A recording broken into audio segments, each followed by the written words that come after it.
Web of Lies, Chapter 7, Marathon. It was official. Diesel had lost control of the trip. "You lied to me!" cried Thomas, now that they were both away from his adoring fans. They stood parked at a station down the line, having claimed a couple of disused sidings as the stage for their argument. Occasionally an express train would rumble through and spy them arguing with interest. They paid them no mind. It didn't matter now. "Are you surprised?" the scoundrel oiled emotionlessly. Thomas sighed. "No, not really. But the other engines on Sodor will be, when they find out why you've really been coming back every few years." "Don't tell them," he implored the tank engine. But it was a vain request. "You think they can hate you any more than they already do? Please." And his eyes swept around the yard, fully absorbing the last few days for the first time. "I can't believe you convinced me to do this. Duck was right. I mean, not about killing all the sharks or whatever, but you are underhanded."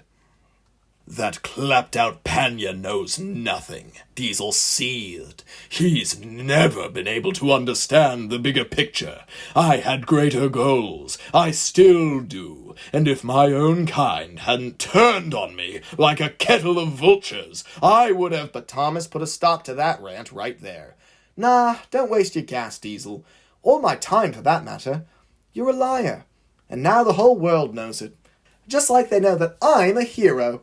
A well-placed slam on his backhead with the fireman's shovel told Thomas not to get too cocky in lieu of recent events. He took it to heart. Diesel was all out of options now. So he changed tact, as he's so good at doing. He grinned slimily. "Well, Mr. Hero, if you are so heroic, you'll escort me back to Sodor in secret, won't you?" At last, the full magnitude of Diesel's plan dawned on Thomas. "So this is why you've been protecting me. I knew you'd never be so gracious. You've been using me as a shield."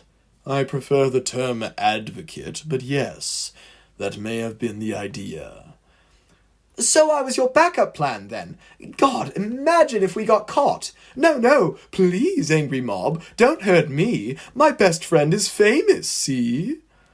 Diesel went redder than ever. "That was it, wasn't it? That was actually your plan. Oh my God, you're a shitty person." And he trailed off into stunned laughter again. "My aim was survival, Thomas." Thomas cocked an eyebrow. "Yeah, and world domination, right?" "The two essentials," the Diesel said plainly. "I should just leave you here. Duck would thank me." "Nah, never mind.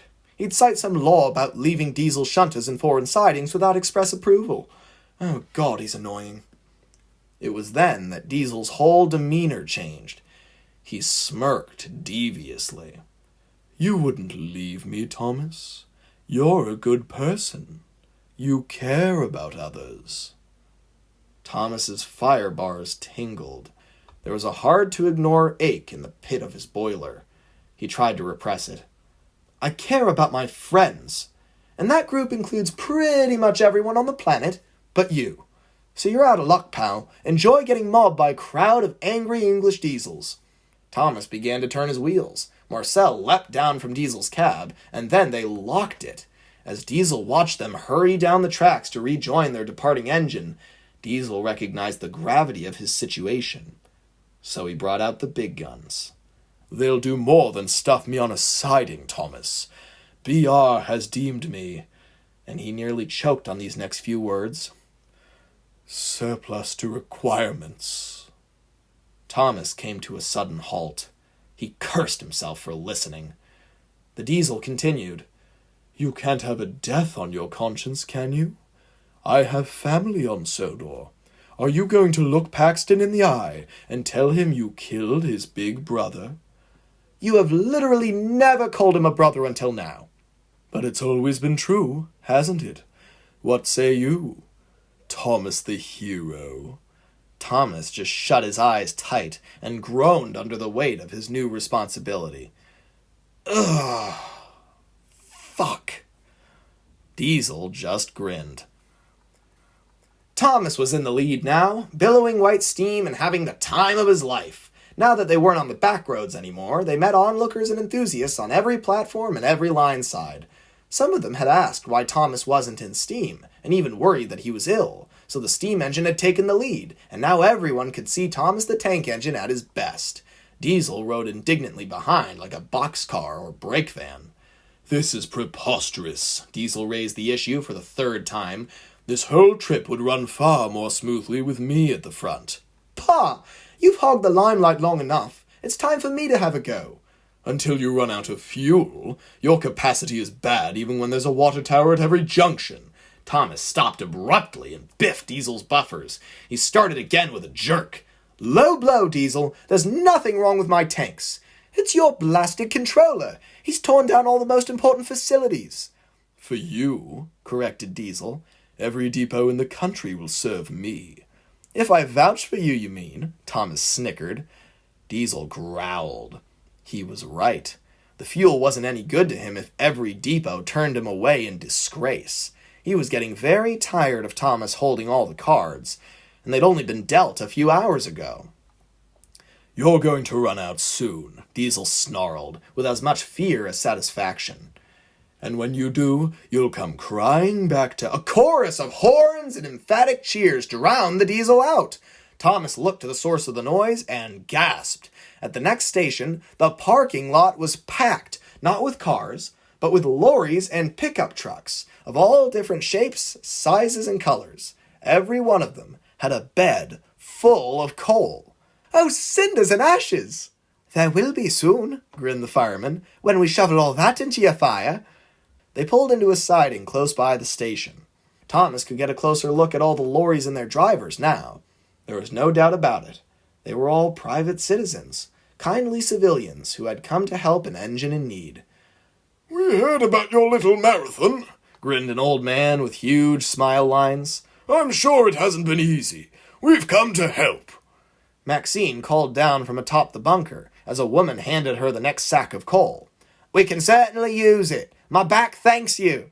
And everyone laughed. That is, until they heard sirens. Marcel and Maxine's blood went cold. Diesel's oil was always cold. And Thomas? Well, his water went cold, but he didn't have much left. And thankfully, that was about to change. It wasn't a police car turning into the parking lot, as everyone had partly expected. It was a fire truck. It skidded to a halt with a dramatic flare, and two firefighters emerged from the cab on either side. One of them brandished a wrench, and the other dragged a hose behind him, as they found the nearest fire hydrant. "Well, I'll be," said Thomas the tank engine. Everybody helped to drag the hose to Thomas's tank. Marcel pried open the cap and plopped the hose down inside. Thomas groaned in relief as he drank for the first time in ages. The crowd erupted in jubilation. Their work here was done. Thomas's gratitude was immeasurable, and he made it very clear to each and every one of them. A little girl even offered to give him a kiss, but her father told her no. "Why not?" she said innocently. "He's a really useful engine." "Because my smoke box is hot to the touch," explained Thomas, thankful for her father's watchful eye. "And that's thanks to you, my dear." That made the little girl smile sweetly. Diesel watched with disgust, and ashamed as he was to admit it, a bit of jealousy. The fanfare for this tank engine was so utterly unwarranted. What was so special about Thomas? The blue paint, the big annoying clouds of steam, the noise he made? Well, we all understand it, of course, but Diesel was at a loss. "However did you get this far off course?" asked an elderly woman, lifting a hand from her walker to gesture out into the hills. "We were hooked onto a train by mistake, and dragged all the way to Manchester," exclaimed Thomas, and he told them the whole story with a great deal of energy and color. The crowd oohed and awed as if they were being read a new railway series book, because they practically were. "Where are you headed now?" a plump man with a huge beard and a little flat cap wanted to know. Diesel spoke for the first time. "Southampton." A few little girls jumped, having not expected the big black box to say anything. "You mean you're going south?" Everyone there was puzzled. "Why ever would you go south? To get to the Northwestern Railway. Thomas blinked. It did sound exceptionally stupid out loud. Diesel cut in to defend his plan. We are returning home by boat. Southampton is the best option available to us. What about the Port of London? Called out a big woman in a bigger hat. It's far closer. Our arrangements have already been made, said Diesel, with finality. And that was that. The conversation moved on. But the crowd weren't the only ones with doubts. Thomas was starting to wonder too. As the two engines hurried through the lush countryside, Thomas noticed England's true beauty for the first time. The rolling hills and rich farmland had all seemed so gray and bleak before, like he was venturing through some dying limbo. But suddenly, England felt less like a hostile foreign land, and more like a great sweeping extension of Sodor. As long as Thomas could remember, the other railway had been a threat to him and his friends, and no matter what name it traded under through the years, that was always the case. But now, for the first time, the outside world actually felt quite welcoming. The hills were a vibrant green now. His eyes twinkled, as if he was now seeing England the way that he had as a young engine, before he had had any reason to fear or mistrust it. Diesel did not share his sense of wonder. This whole thing was an accident, and they're calling it a tour. Well, I suppose I've made it into one. That'll happen when you smile and whistle at everybody. Diesel growled. It was all too much. He snapped at last, and in a rare show of impulsivity, he spoke what was on his mind before it could pass through his filter. How do things always go your way? Thomas made a funny face. He'd never been asked that before. I don't know. I suppose I'm just naturally likable. Diesel spluttered, only more angered by the reply. I try so hard, and I only end up more despised. Diesel watched as Thomas's eyebrows rose, a bit of concern flooding into his eyes. Diesel gulped. He had said that out loud. He never thought out loud. Well, began Thomas, with advice Diesel had never meant to solicit. Maybe if you didn't try and deceive everybody into liking you, it would just come naturally, you know? I don't deceive anyone. I simply curate the truth. See, now you're lying to yourself about how you lie all the time. Me, I never lie. Well, okay, there was that one time I went to the carnival instead of checking the signals, but can you blame me? I mean, how often does the circus come to town? I told Percy to come with me, but he's terrified of circus clowns. Good God, he never shuts up, thought Diesel. But at least he wasn't psychoanalyzing him anymore. He'd rather he be blithering on about his inane exploits than trying to unravel him. The way Diesel saw it, the less people knew about the real him, the better. It allowed him to project whatever personality he wanted. That, he figured, was real freedom. Everybody knew who Thomas was. That's the only engine he could ever be. He was stuck in that persona. But then again, who wouldn't want to be Thomas the Tank Engine?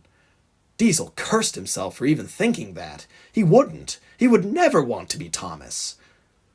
And yet, Diesel spun his fans back and forth a few times to snap himself out of it. All his clattering must have looked rather alarming to Thomas because he took notice. Your engine sounds terrible. Maybe you should get it looked at. Later, once we're home. We need to reach Southampton. Are you in any condition to sail? Asked Thomas skeptically. I mean, Southampton isn't a skip and a hop away either. I am more than capable. We'll power through. Or, there he was again with his suggestions. No matter how many times Diesel shot them down, he was never discouraged. His relentlessness was almost impressive. Almost. Hear me out. We call the Fat Controller. We tell him where we are. And he sends Boko with a low loader. And what about me? Diesel snapped. Or 2 low loaders. Calm down. I don't know how many engines fit on a low loader. Diesel paused.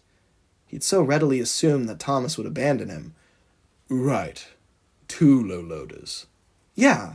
There's no need to be covert anymore. There never was, apparently. And he gave the Diesel a disapproving look. Besides, we have people who will help us. Let's just ask. Diesel had concocted a foolproof exit strategy. If that one fell through, he had a backup plan. If the backup plan fell through, he had 5 more backup plans behind that one. And if all those failed, he had some rough ideas that might just work. But asking the Fat Controller for help had never even been a consideration. He hated the idea. If it's all the same to you, I'd rather carry on to Southampton. And he began rumbling away again, without further elaboration. Are you serious? A cloud of steam billowed out from Thomas's wheels, like a volcano had just gone off beneath him. He had had it with Diesel's attitude. We have an easy way out. I'm all for adventure, but with purpose. I've been away from my branch line for too long. Daisy's capable and all, but I'm sure she's feeling awfully put upon, which means the passengers are hearing her complaints on a loop. We gotta get back. So let's call in a favor. Diesel growled a tired growl. He had hoped to dismiss Thomas this time like he had so many times before, but the blue engine was standing firm now. Diesel would have to acknowledge him. I admit, the journey has been tiring for me as well, but we are almost there.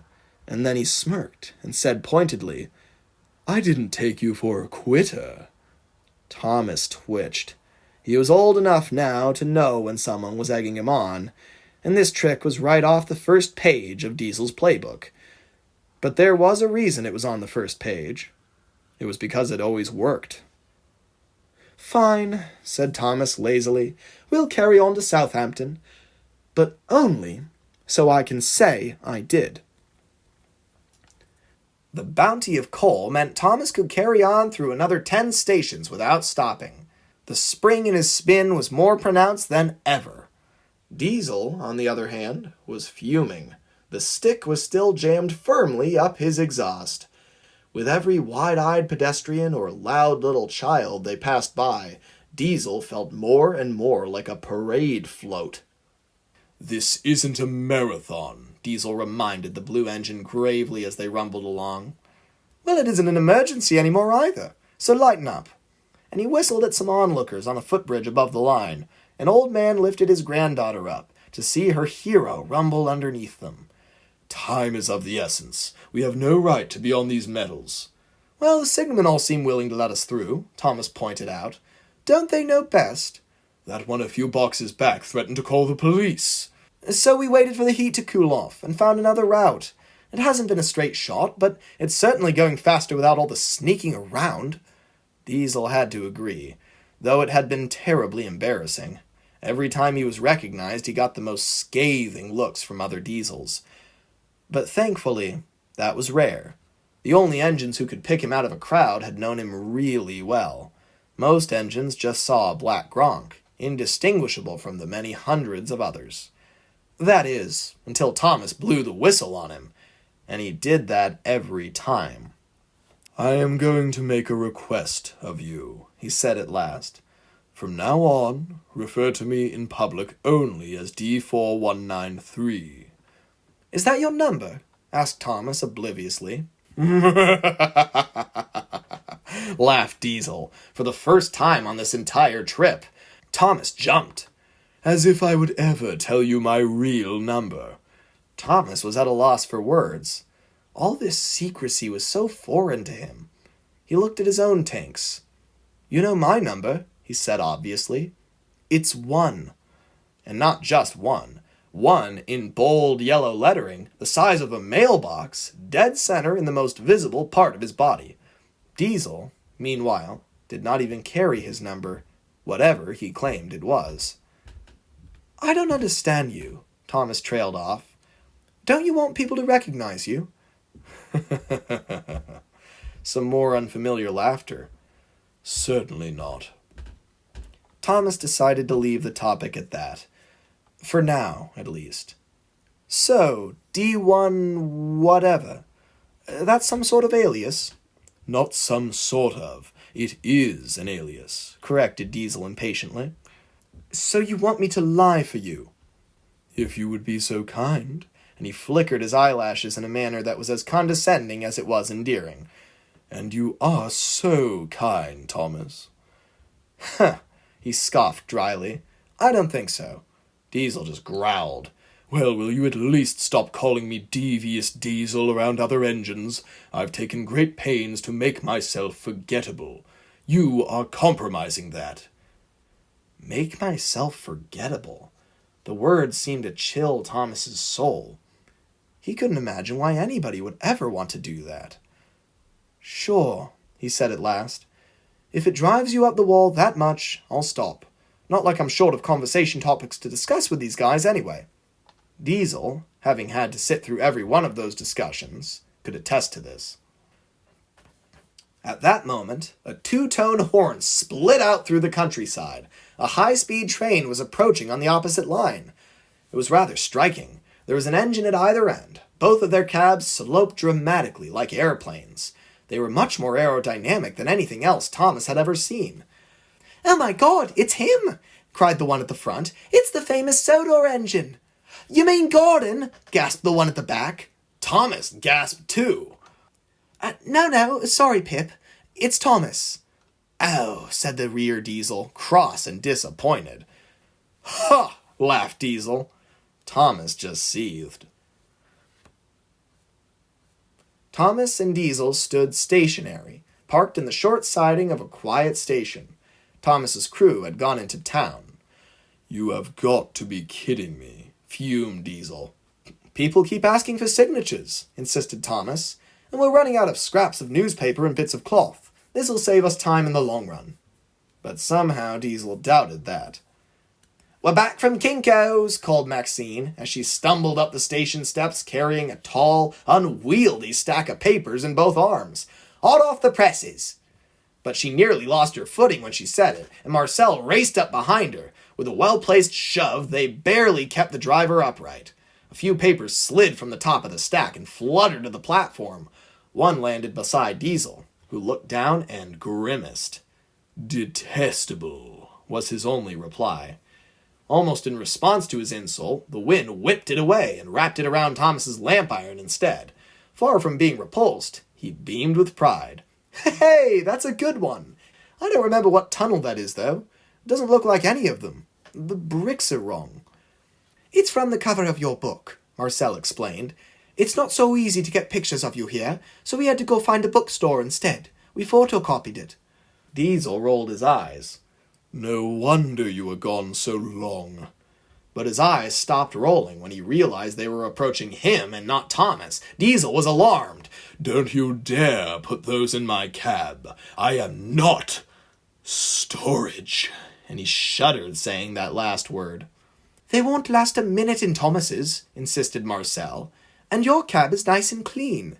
Diesel was soothed slightly by that last compliment, but only very slightly. It took much yanking and jostling for Marcel to get Diesel's door open. It was unusually stiff. When Maxine had finally dropped the stack down on the floor, the door hit her on the way out.